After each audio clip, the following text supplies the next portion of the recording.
Hello and welcome to another edition of CEI Focus Spotlight. Today we will talk with Professor Richard Albertson about the current news that happened on the 3rd May. The headline is Drunk Student Charged with Reckless Driving in Death of 3 Cyclists. I will tell you a brief story about this news. The 23-year-old woman was found to be drunk behind the wheel after a test showed an alcohol level above the legal limit. She admitted to investigators on Sunday that she was returning from a party in the city to her house in Dusgate Road. She rammed a car into a group of cyclists, killing 3 people and injuring others. She was charged of driving with carelessness leading to death and injury, and the charge carried a maximum jail term of 10 years and a fine of to 20,000 baht under the criminal code. By the way, Professor Richard Albertson has been in Thailand for 4 years and daily use the road for transportation. So we are going to share about the opinion with this situation. For the first question, can you tell us about how you feel about this situation? It's a very terrible situation, and I think probably it's a result of the fact that in Thailand, the traffic laws are not consistently enforced. And I think prevention is more important than cure or punishment.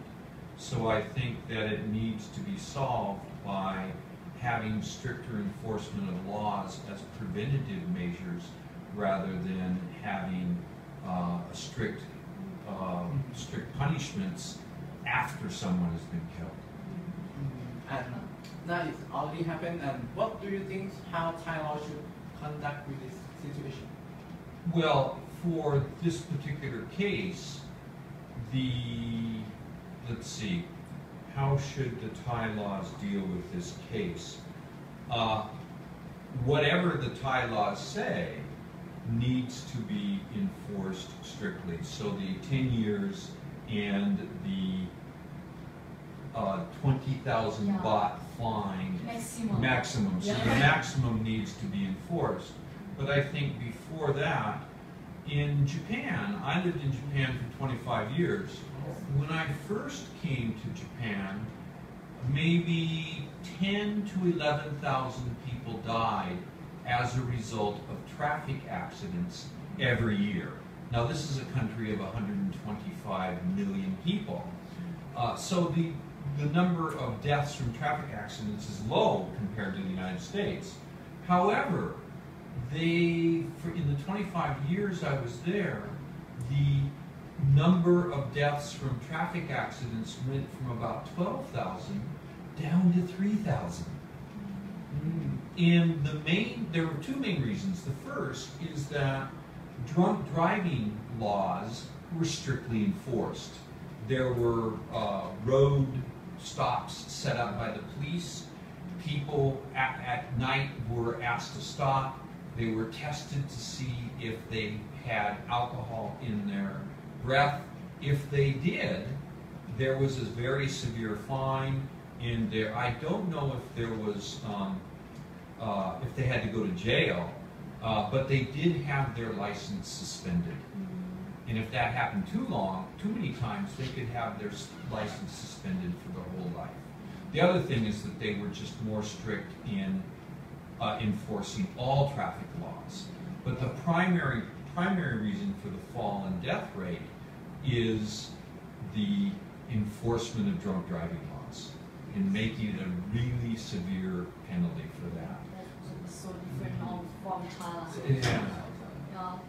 And so that's why I think here it's not so important what the punishment for this person is, it's what is done as a precaution or a preventative measure that something like this won't. Well, it's obviously going to happen again and again, but will happen less often. Like we see in many situations like this, we still have less punishment. Yes, that's right.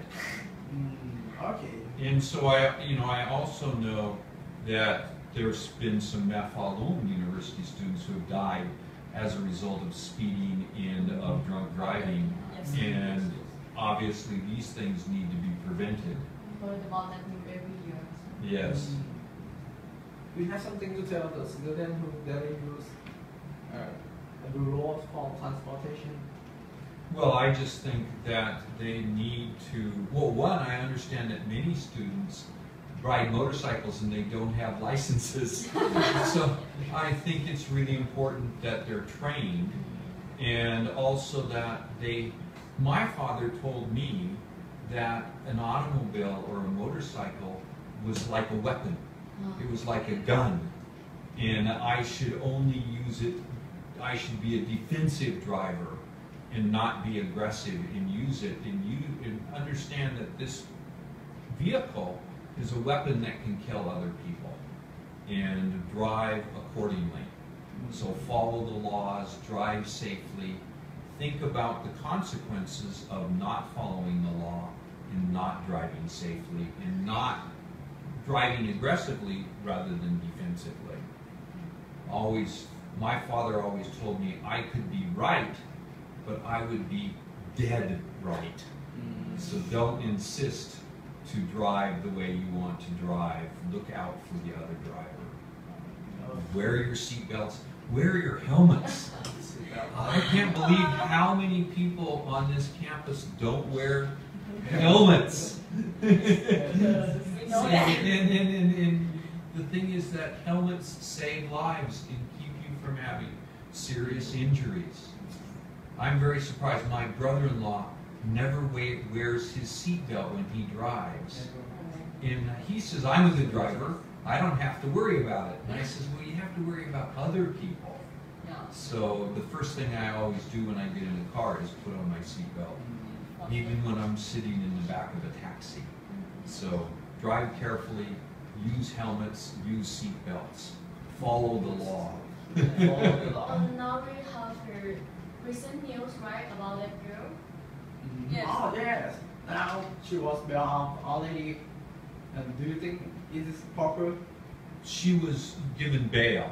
Yes. And so she's free. Yeah. Yes. Well, I think if that is the law, okay. But I understood she admitted guilt. Is that right? Yeah. Yes. She said she was guilty. She said she had been drinking. Yes. Well, in America, if you can, depending upon how big the bail is, in some cases, if they think the person will run away, no bail is given. But only if they think the person will continue to commit crimes and run away is bail not given. In that if somebody pays bail, we assume they're innocent until proven guilty. So I have to assume that she is innocent, and it depends upon how much bail she was asked to pay. But what is only 2,000 baht? 20,000 baht. Yeah. I think 3 lives for life. 3 lives. She killed 3 people. Yes. Yeah. No. 3 innocent people. And but that's the maximum penalty she would have if she's found guilty. Yes. So the bail was dependent upon how much she pays if she's found guilty. So maybe they couldn't ask her to pay more. It's against, there are limits on how much bail you have to pay. Now, it may have been that, as I said, if the court feels that she can run away or she'll do that act again, they could, in America, they could say, you are charged without bail. You cannot leave the jail. But and you said the maximum of time that she, 10 years. 10 years. And how long will it take the case to go to court? Maybe some have some just about the justice. I'm not sure about it. 6 months, a year? How long? Not sure. Not sure about it. Maybe 1 year. So it's okay.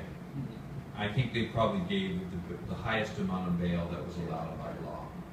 So the problem is the law, not Yeah. what the, what the court did. We have another version about in Buffalo universities have many students go to drink and drunk and have to go home to.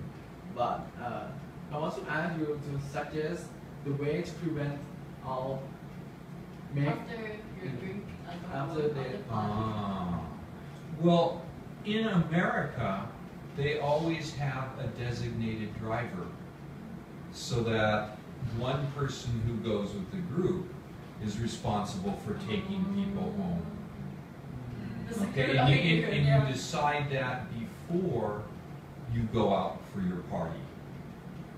And I think that's the only way. And the only other thing is that you, even if you have a motorcycle or a car, you call a taxi to take you home.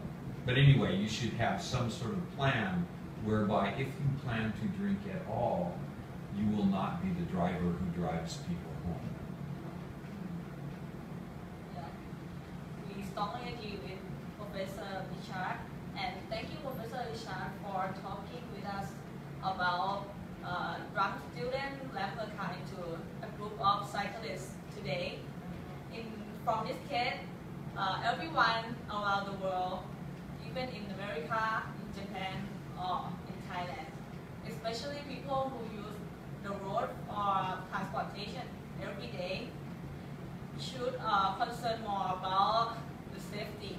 And if you have an alcohol, you shouldn't drive, because the only effect that you got is not worth. Yeah, and thank you, Professor Ishad, again. Thank you so much. This is Niyata Sutri reporting CEI Spotlight. It's my pleasure. Thank you very much. Thank you so much. Right there.